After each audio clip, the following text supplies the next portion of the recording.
He may even identify himself with it and believe that he is what he appears to be. Welcome to the NCE Study Guide. I created this study guide using ChatGPT and Notebook LM. So think of these modules as AI-powered audio flashcards. Each one of these 20 modules contains 10 mock questions representing the kind of questions that you might encounter on the National Counseling exam.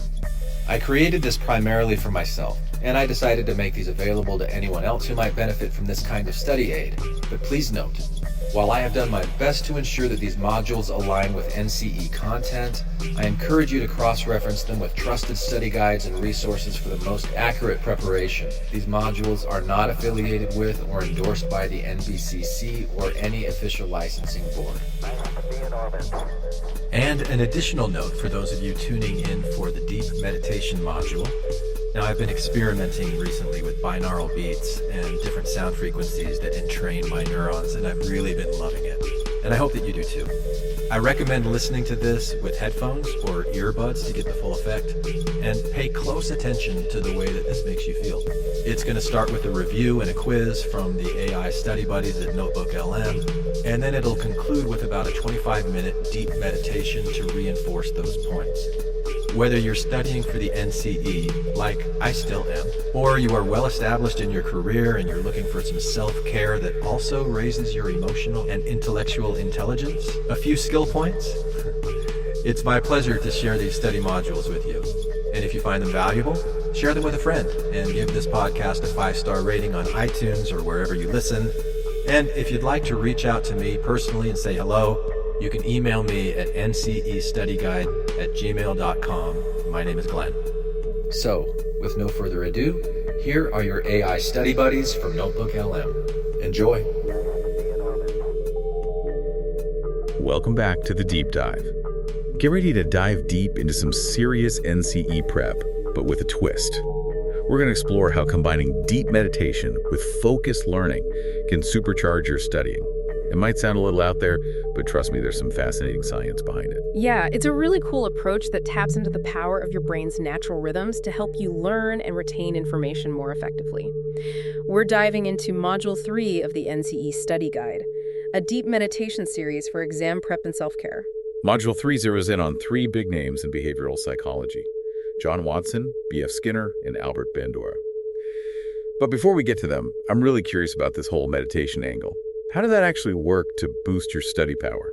Well, you know how our brains operate on different frequencies, right? Like alpha and theta waves. Those are associated with different mental states like relaxation and focus. And the really cool thing is that we can actually influence those brain waves. So instead of just hoping I'm in the right headspace to study, I can actually kind of nudge my brain in that direction. Exactly. The meditation part of this module uses what are called binaural beats. These are special audio tones that gently guide your brain waves into states that are ideal for learning and memory. So it's like a sonic tune-up for your brain. Exactly. It helps you absorb and retain information more effectively. So we're not just getting the content knowledge for the NCE, we're also priming our brains to really soak it all up through these meditation exercises. I love the sonic tune-up. It's like a mental workout and a spa treatment all in one. I like that. Yeah. We'll be focusing on 3 big names in psychology you'll likely see on the NCE. Okay. B.F. Skinner, Yep. John Watson, Yes. and Albert Bandura. Big names. These guys are kind of a big deal for anyone going into counseling, Absolutely. so no pressure or anything. Right. Let's start with John B. Watson. Okay. He had a fascinating background, to say the least. Yeah. His childhood was marked by his father abandoning the family. Some people believe that actually shaped his views on how our environment influences behavior. That's an interesting thought. It's crucial because he became known as the father of behaviorism. It shifted the focus in psychology from internal thoughts and feelings to observable behaviors. He argued that only what we could see and measure was truly scientific. Makes sense. It was a radical departure from what was popular at the time. It really was. He kind of shook things up. He did, and then he took it a step further with that controversial little Albert experiment. Oh, yeah, that was a big one. He wanted to prove that even complex emotions like fear could be learned through conditioning. Right. He worked with an 11-month-old baby, little Albert. He conditioned him to fear a white rat by pairing it with a loud clanging noise. Interesting. Initially, the rat didn't bother Albert. Nope. But after repeated pairings, the rat alone was enough to make him cry and try to crawl away. Yeah, it's amazing how quickly those associations can form. It is, but I have a question. Okay. As fascinating as this experiment is, what's the actual relevance for someone prepping for the NCE? That's a great question. How could this show up on the exam? Well, the little Albert experiment itself might not be on the test. Okay. But understanding the principles behind it is key. Right. For example, you might get a question about stimulus generalization. Okay. Watson observed that Albert's fear wasn't limited to just the white rat. Uh-huh. It extended to other furry things like a rabbit, a fur coat, and even a Santa Claus mask. Wow. So knowing this helps you understand how conditioned responses can generalize beyond the initial stimulus, Right. which is essential knowledge for analyzing client behavior and developing treatment plans. So if I'm getting this right, knowing about stimulus generalization could help you identify a client's underlying anxieties Exactly. and inform your therapeutic approach, Yes. something that could very well be tested on the NCE. Definitely. Another important connection to the NCE is that Watson's work laid the groundwork for therapies like counterconditioning and systematic desensitization. That's a really important point. Both are commonly used to treat phobias and anxiety disorders. Right. Counterconditioning aims to replace a fear response with a relaxed one. Let's say someone is afraid of dogs. Okay. A therapist might pair the presence of a dog with something pleasant, like a favorite treat, Yeah. and gradually reduce the fear response. It's all about creating new associations. And systematic desensitization is about gradually exposing the person to the feared object or situation, right? That's it. But in a safe and controlled environment. Of course, safety is paramount. The NCE might present you with a case study and ask you to identify the most appropriate treatment approach. That's a very common type of question. Knowing the principles of counterconditioning and systematic desensitization, Uh-huh. which are derived from Watson's work, will be crucial for choosing the correct answer. Absolutely. You'll find these terms, their definitions, and real-world examples in the source material provided for this deep dive. It's all there for you. It's not just about memorizing facts, Right. but truly understanding these concepts and how they apply to real-life counseling situations. That's the key takeaway. Now, let's move on to another giant of behaviorism, Okay. B.F. Skinner. Another fascinating figure. He took a slightly different approach. He did. While both Watson and Skinner focused on observable behavior, Yeah.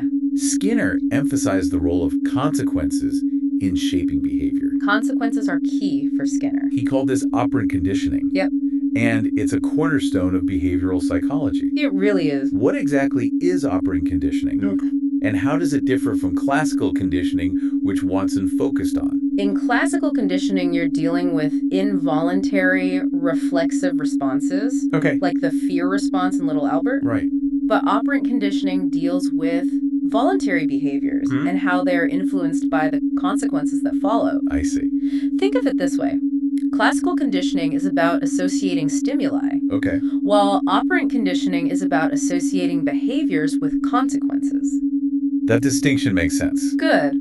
But how does this translate to something I might see on the NCE? Well, imagine a scenario on the exam where you're presented with a child who throws tantrums to get attention. Understanding Skinner's principles of reinforcement could help you determine the best course of action. Right.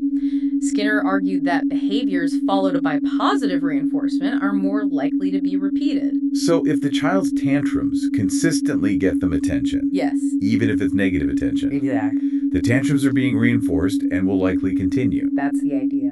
So in that situation, the NCE might ask you to analyze the case and choose the most effective intervention based on Skinner's principles. It's all about applying the theory.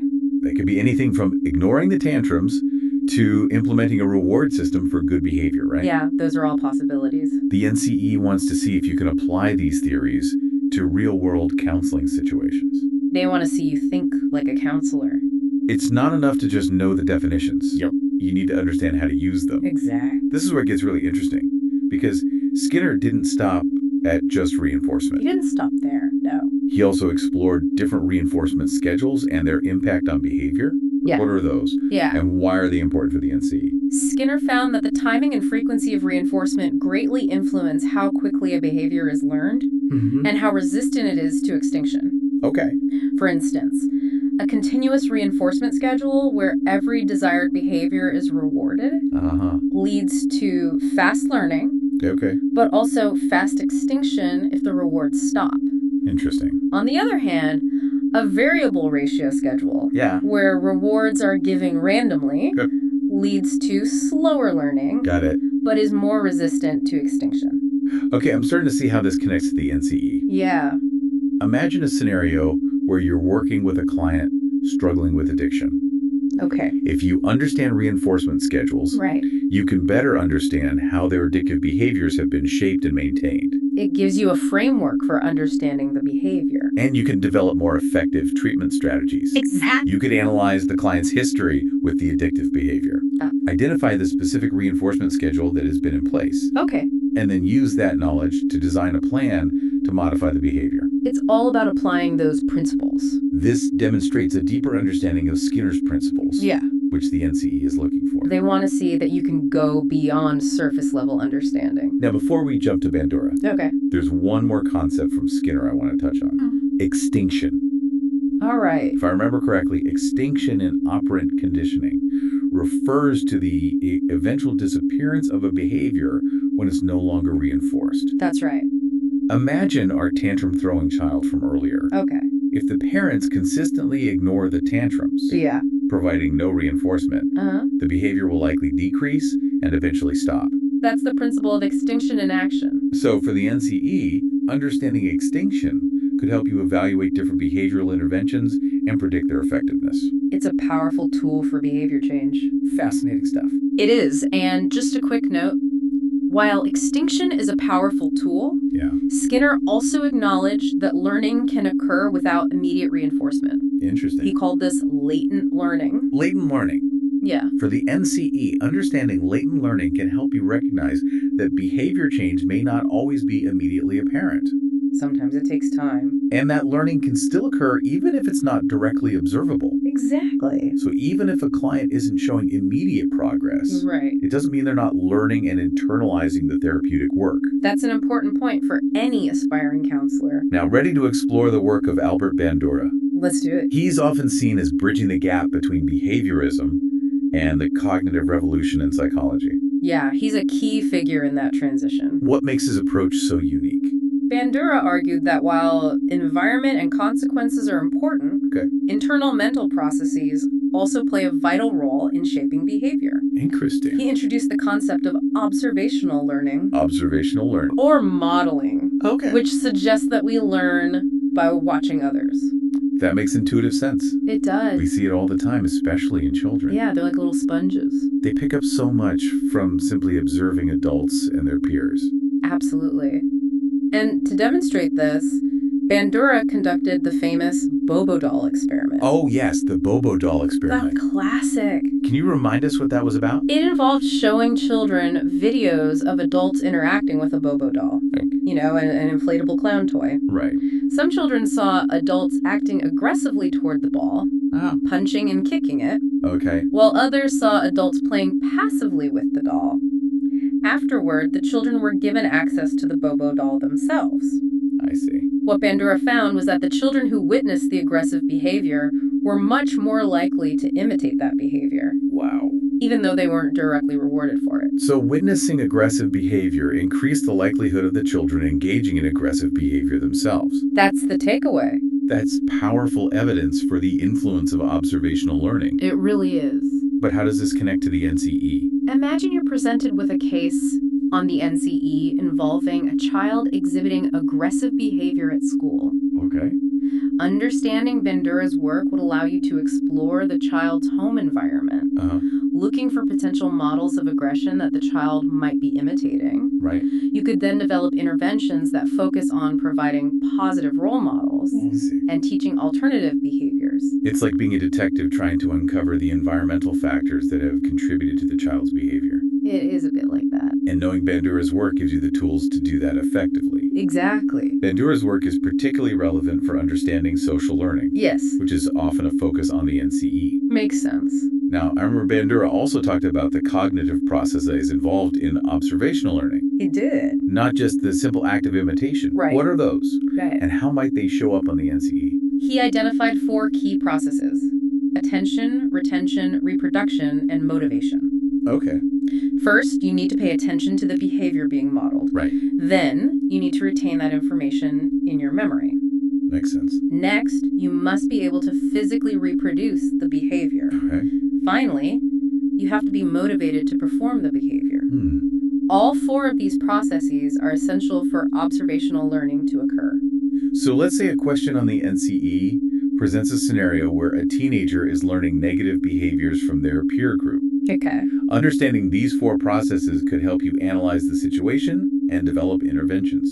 You could see which processes are breaking down. For example, if the teenager lacks the motivation to change, simply pointing out the negative consequences might not be effective. No, you'd need to address their motivation. You need to address their underlying motivation. Exactly. Understanding these cognitive processes adds another layer to your analysis It does. and allows you to create more targeted and effective interventions. Which is what the NCE is ultimately testing for. And this brings us to another important concept: vicarious reinforcement. Oh yeah, that's a good one. Bandura argued that we can learn by observing the consequences of others' actions, not just our own. Right. So if we see someone being rewarded for a behavior, we're more likely to try it ourselves. We learn from their successes and failures. Imagine a scenario on the NCE where a child sees their sibling getting punished for being honest about a mistake. Okay.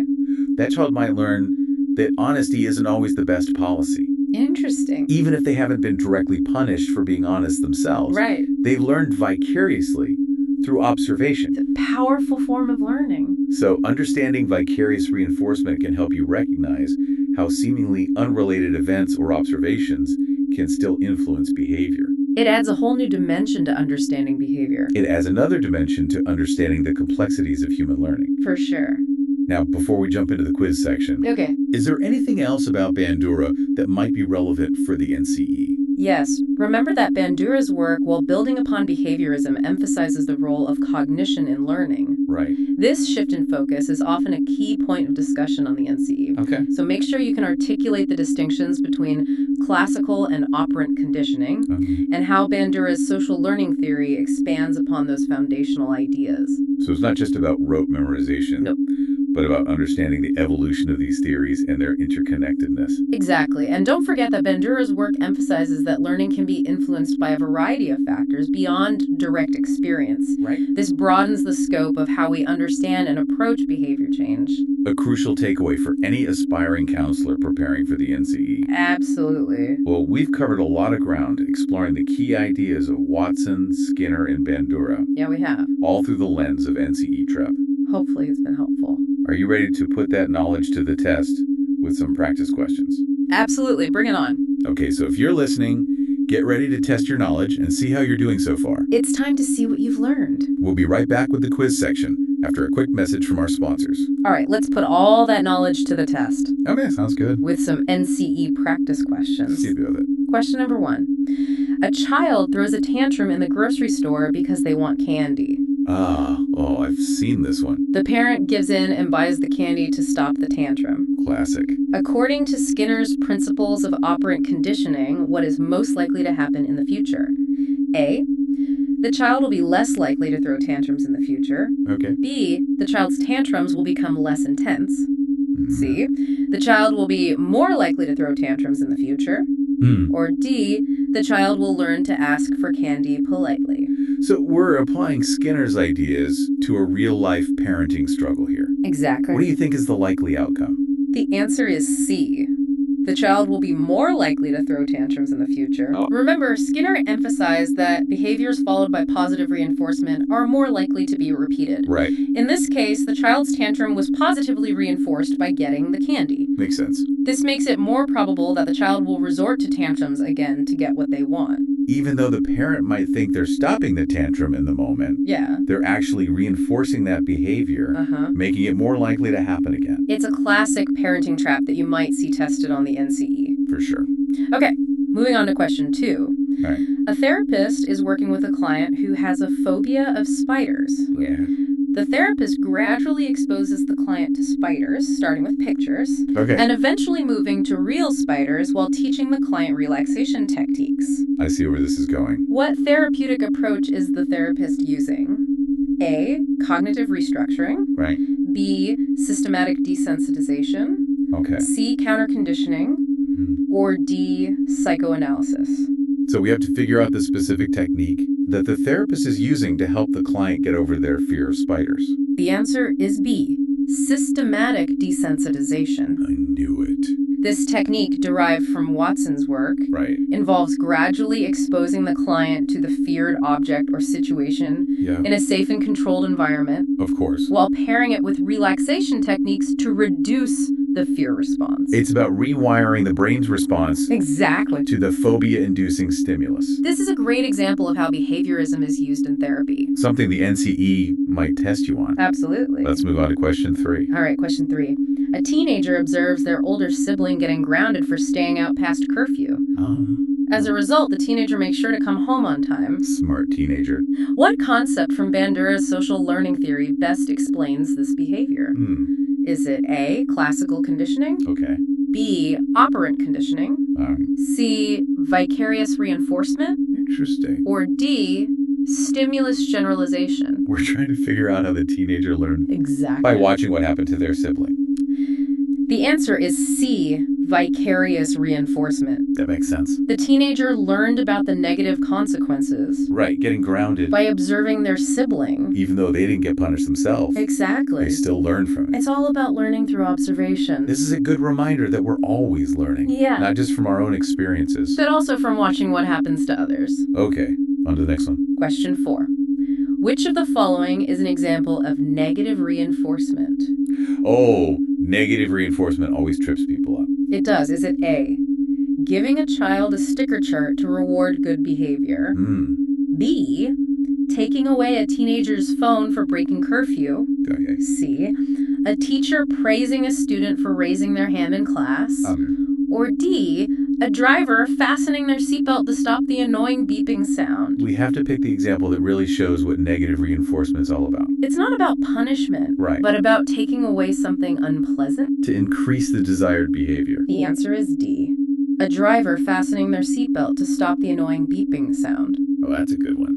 The beeping is the unpleasant stimulus, and fastening the seatbelt is the desired behavior. Right. By fastening the seatbelt, the driver gets rid of the annoying beeping. That makes sense. So it reinforces the behavior of buckling up. Okay, so it's not about adding something good, No, but taking away something bad to reinforce a behavior. that's the key. Right, what's next? Question number 5. Which theorist is most closely associated with the concept of observational learning? Is it A, Sigmund Freud, Oh, okay. B, Carl Rogers, All right. C, Albert Bandura, or D, B.F. Skinner? I think I know this one. The answer is C, Albert Bandura. Of course. Bandura's social learning theory Right. really emphasizes the importance of learning through observation. Like the Bobo doll experiment. Exactly. It shows how children can learn new behaviors just by watching. And it's not just limited to children. We all learn through observation throughout our lives. So understanding Bandura is essential for the NCE. For sure. What's the next question? Question 6. Which of the following is a key difference between classical conditioning and operant conditioning? Okay, let's see. Is it A, classical conditioning involves involuntary responses, Right. while operant conditioning involves voluntary behaviors? Okay. B, classical conditioning focuses on the consequences of behavior, while operant conditioning focuses on associations between stimuli. Okay. C, classical conditioning was developed by Skinner, I don't think that's right. while operant conditioning was developed by Pavlov. Yeah. Or D, classical conditioning is used in therapy, while operant conditioning is not. We're looking for the core difference between these two big concepts. So what really sets them apart? The answer is A. Classical conditioning involves involuntary responses, while operant conditioning involves voluntary behaviors. Exactly. Classical conditioning, like in the Little Albert experiment, Right. deals with reflexes like fear or salivation. Those automatic responses, But operant conditioning like Skinner talked about. focuses on how consequences shape our actions, Things we choose to do. like studying for a test or pressing a lever to get food. It's a distinction the NCE will definitely test you on. Okay, next question. Question 7. A counselor is working with a client who struggles with social anxiety. The counselor helps the client identify and challenge negative thoughts about social situations and develop more adaptive coping mechanisms. Interesting. What theoretical orientation is the counselor most likely using? Is it A, behaviorism, B, cognitive behavioral therapy, Okay. C, psychodynamic therapy, Yeah. or D, humanistic therapy? It seems like we're moving beyond just straight behaviorism here. We are. What do you think? The answer is B, cognitive behavioral therapy, or CBT. Right, because they're focusing on thoughts. Exactly. Behaviorism really just looks at the behavior itself. Yep. But CBT recognizes that thoughts and beliefs are really important too. CBT is all about how thoughts, feelings, and behaviors are all connected. It's a popular therapy, so it makes sense that the NCE would ask about it. For sure. Ready for the next one? Yeah, bring it on. Question number 8. According to Bandura's social learning theory, which of the following is not a factor that influences whether or not a behavior will be imitated? Right. Is it A, attention, Okay. B, retention, Uh-huh. C, reproduction, or D, punishment? So which one doesn't quite fit with Bandura's theory? The answer is D, punishment. I see. Remember, Bandura outlined 4 key processes? Yeah, attention, retention, reproduction, and motivation. While punishment can definitely influence behavior, It can. it's not one of the core processes of observational learning. So it might stop someone from doing something, Yeah, but it doesn't really explain how we learn by watching. exactly. Okay, what else do we have? Question number 9. A teacher implements a token economy system in their classroom where students earn tokens for good behavior that can be exchanged for privileges. So we're back in the classroom. We are. What principle of operant conditioning is the teacher using? Is it A, positive punishment, Right. B, negative reinforcement, Right. C, positive reinforcement, or D, extinction? So we got to figure out what the teacher is doing. And how it fits with operant conditioning. The answer is C, positive reinforcement. Yes. The teacher is using the tokens as a reward Right, like a positive consequence. to encourage the students to behave well. It's a classic example of operant conditioning in action. Okay, last question. Last one. A child develops a fear of dogs after being bitten. Poor kid. What principle of learning best explains this phenomenon? A, operant conditioning. Okay. B, observational learning. Right. C, classical conditioning. Or D, social learning theory. So we have to figure out why the child develops the fear. Exactly. What kind of learning happened? The answer is C, classical conditioning. It makes sense. It's like the little Albert experiment. The dog, which was probably neutral before, became associated with a negative experience. Getting bitten. And now the child is afraid. So even though it wasn't a planned experiment, it still shows how classical conditioning works. It happens all the time in real life. That was a great quiz. Thanks. You're welcome. Hopefully going through these practice questions Yeah, has given our listeners a better grasp on these theories I hope so. and how they connect to what they might see on the NCE. It's all about application. Now that we've exercised our brains, Right. get ready to relax and prepare for the deep meditation. It's time to let all this information sink in In part 3, we'll use binaural beats and NLP techniques. to help you absorb these concepts on a deeper level. Find a comfortable spot, Yeah, dim the lights, get cozy. and get ready to drift into a state of relaxed focus. It's time to give your brain a break.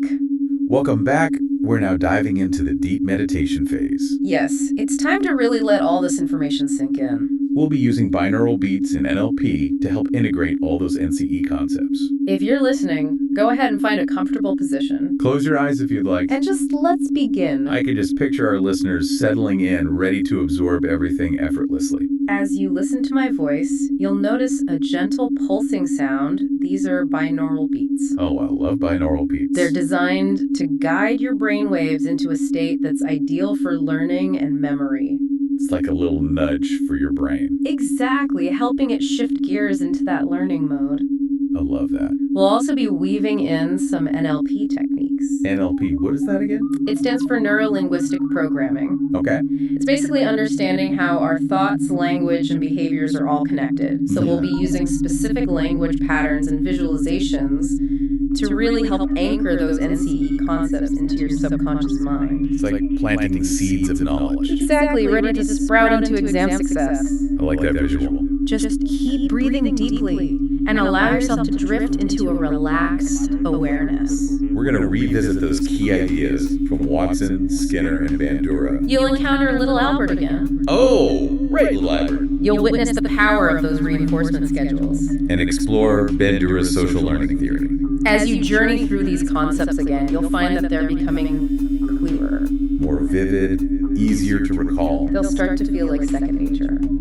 I love that. Just imagine yourself walking into that NCE exam, Yeah. feeling calm, confident. Knowing that you have all the information you need. This deep meditation isn't just about memorizing facts for the exam. It's about a deep understanding that's going to help you in your career. It's like upgrading your mental software. Giving you the tools to be a successful counselor. As we continue this guided meditation, really embrace this unique learning experience. Let go of any tension and trust your subconscious to absorb everything. This is your time to nourish your mind Prepare for that exam. and just enjoy a deep sense of self-care. We'll be here to guide you every step of the way. We'll see you in the next deep dive, ready to tackle even more NCE concepts. Until then, best of luck with your studies.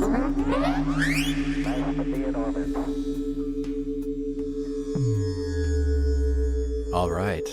Welcome to the meditation portion of this deep meditation study guide. My name is Glenn, and I will be guiding you through this relaxing and informative experience. So get comfortable. This meditation series has been carefully designed using powerful sound frequencies intended to entrain your neurons to simulate alpha, theta, delta, and gamma brainwave states in a specific order and duration, using binaural audio beats that follow the golden ratio pattern of relationship found throughout nature for the purpose of deep healing. This meditation has been carefully designed to reduce and transmute your daily stress, to help you prepare for the NCE, and to provide recurring self-care reinforcement through neural entrainment throughout your career in the mental health field. By the end of this meditation series, you will understand all of those words, and so much more, in ways that words alone cannot express.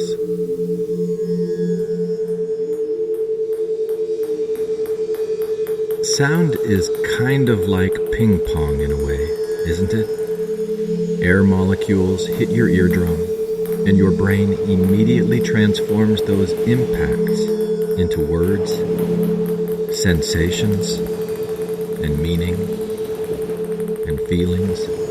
Because of the carefully designed sound frequencies used in this meditation, in order to take full advantage of your brain's transformative powers, it is important that you listen using earbuds or headphones, and that the sounds you hear right now are in your left ear only.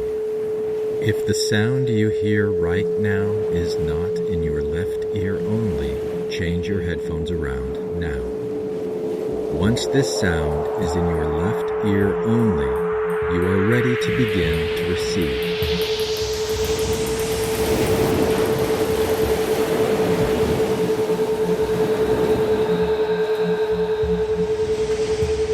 Settle into a comfortable position and begin breathing deeply. In, 2, 3, 4. Out, 2, 3, 4. In, 2, 3, 4. Out, 2, 3, 4. In. Keep your focus on your breath. 3, 4. Out, 2, 3, 4. In, 2, 3, 4. Out, 2, 3, 4. John Watson. In, 2, of conditional fears. 4. Out, like a puppeteer. 3, pulling unseen strings. In, John Watson believed that behavior is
conditioning.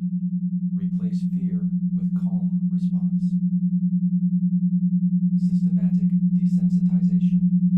Gradual John Watson, exposure heals. the weaver of conditional fears. Neutral cue creates Like a response. puppeteer, pulling unseen strings. John Watson believed that behavior is molded, not born, proving through classical conditioning that a neutral stimulus like a soft white rat, when paired with an unconditioned stimulus like a crashing sound, could turn into John Watson, terror, the weaver of conditional fears in Little Albert, whose tears like a puppeteer learned fear, pulling unseen strings, spreading his fright. John Watson believed that behavior is molded, not born, proving through classical conditioning where thoughts don't matter that a neutral stimulus like a soft white rat, but with counter conditioning and when paired with an unconditioned stimulus like a crashing sound, could turn into a source of terror, can be softened, as seen in Little Albert, whose tears echoed the power of learned fear and stimulus generalization, spreading his fright to rabbits, coats, and dogs, reinforcing behaviorism where thoughts don't matter, only observable behavior, but with counter conditioning and systematic desensitization. Classical conditioning. Fear, Neutral cue creates like response. a fading echo, Little Albert can be experiment. softened, Watson taught reshaped, fear through noise. unlearned, Behaviorism. rewired, Study of a set free. stimulus generalization. Fear spreads to similar desensitization. Gradual John Watson, exposure the weaver of conditional fears, Neutral cue creates like a response. puppeteer, pulling unseen strings. John Watson believed that behavior is molded, not born, proving through classical conditioning that a neutral stimulus like a soft white rat, when paired with an unconditioned stimulus like a crashing sound, could turn into a source of terror,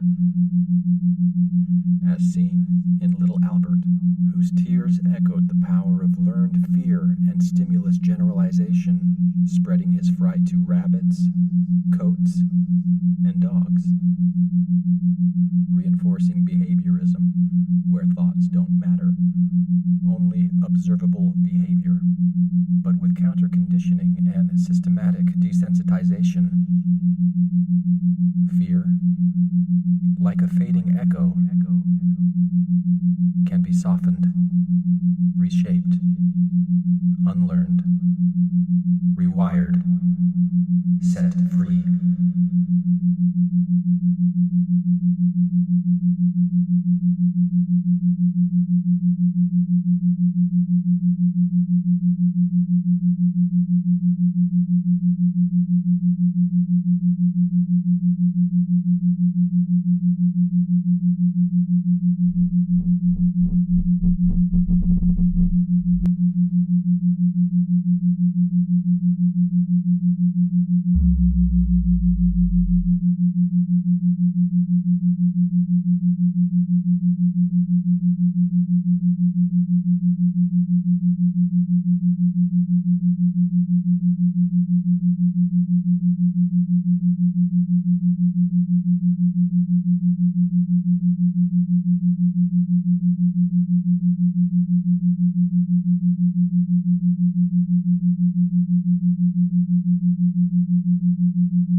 disappear, while latent learning waits in the wings, surfacing when needed, all guided by the law of effect, where success repeats itself and behavior, like clay, is endlessly molded by consequence.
Observational learning.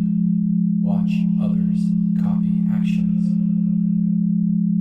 Social learning theory. Learn through social models. Cognition in learning. Thought guides learned actions. Bobo doll experiment. Kids copy scene aggression. Vicarious reinforcement. See rewards cognition behavior. Social stimulus generalization learn than social models. Observed acts cognition broadly. Thought guides learn counter conditioning. Bandura. Watch others experiment. Relax. Kids copy scene aggression. Vicarious reinforcement. See rewards copy behavior. Stimulus generalization. Bandura. Observed acts. B.F. Skinner. The sculptor of consequences. Bandura. Like an artist painting with outcomes, B.F. Skinner showed that behavior is shaped by operant conditioning, where every action is carved by reinforcement or punishment, and whether through positive reinforcement, which adds pleasure, or negative reinforcement, which removes pain, habits strengthen, while reinforcement schedules, fixed or variable, ratio or interval, dictate persistence, as seen in gamblers and students alike, proving that even extinction can erase behaviors when rewards disappear, while latent learning waits in the wings, surfacing when needed, all guided by the law of effect, where success repeats itself and behavior, like clay, is endlessly molded by consequence. Where success repeats itself.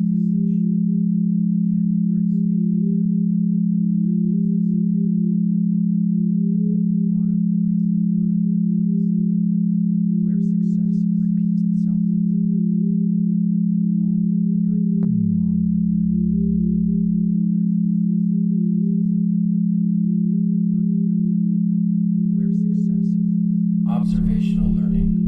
Watch others, copy actions. Social learning theory. Learn through social models. Albert Bandura. The mirror of life.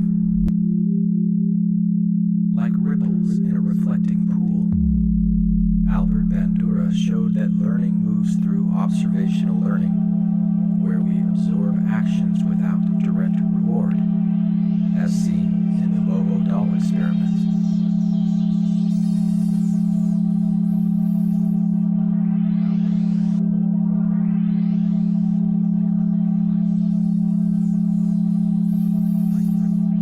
Where success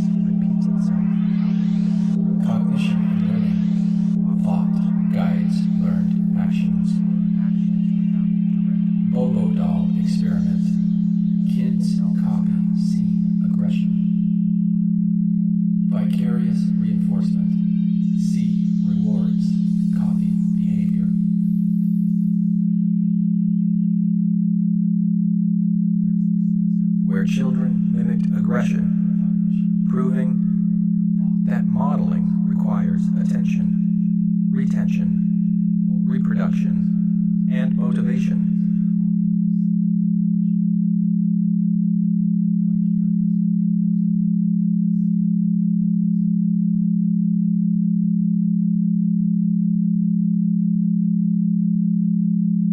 Stimulus generalization, Bandura, proving observed acts spread broadly.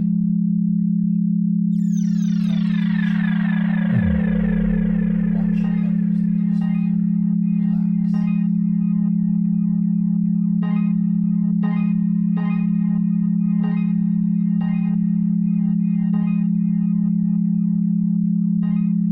While vicarious reinforcement and vicarious punishment shape choices by watching others' successes or failures, grounding social learning theory, where thoughts and cognition matter, and belief in oneself.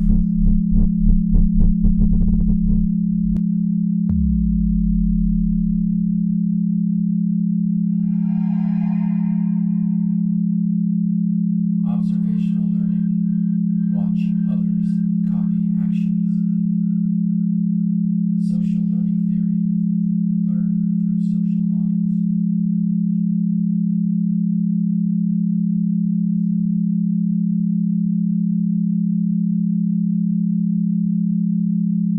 Self-efficacy determines what is possible, proving that behavior is not only learned, but chosen, reflected, repeated.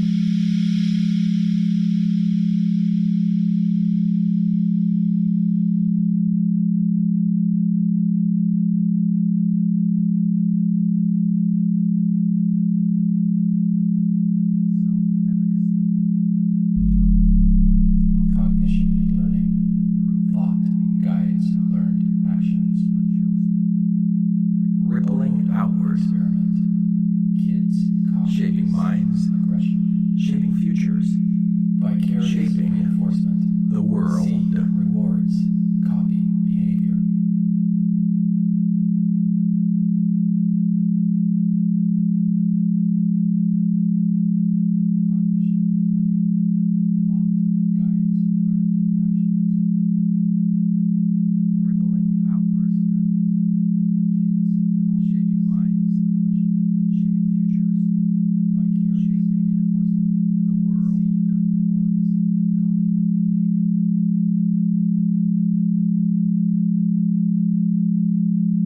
Stimulus generalization, Bandura.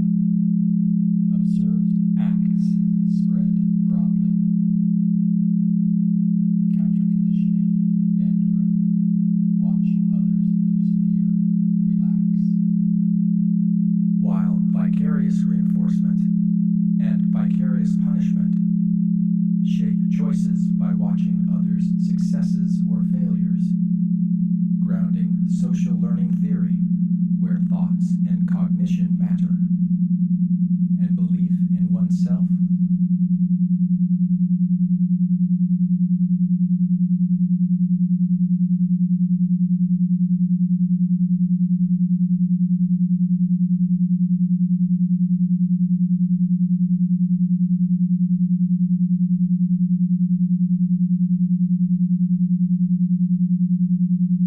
Cognition in learning. Thought guides learned actions. Bobo doll experiment. Kids copy scene aggression. Vicarious reinforcement. See rewards, copy behavior.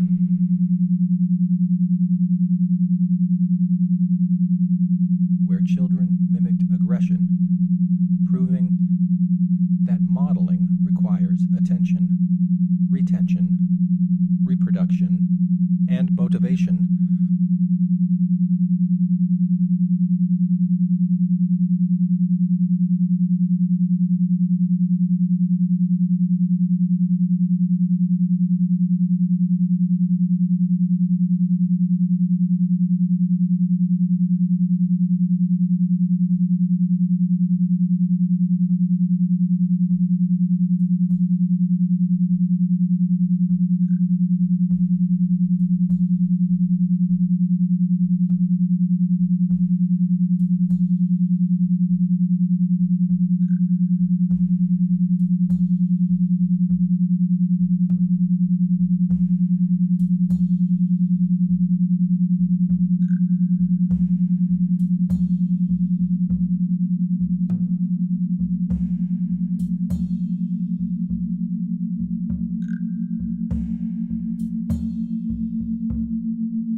Which is where we find ourselves right now, nearing the end point of this orientation. Counting down from 5, notice the sounds in your right ear and in your left.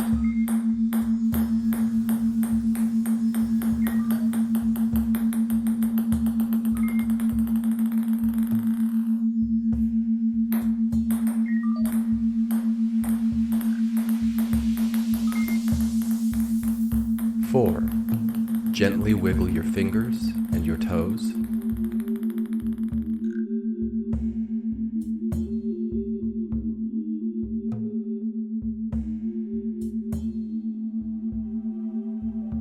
3.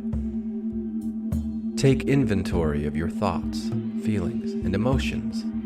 Make sure they have not all been washed away.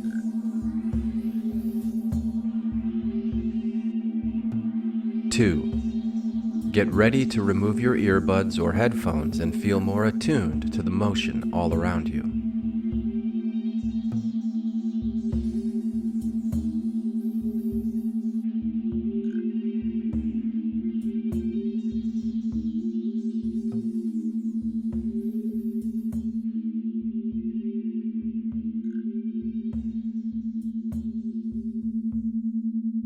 1. You are awake and alert and are now more prepared than ever to begin your journey of retuning to the Lemuria within.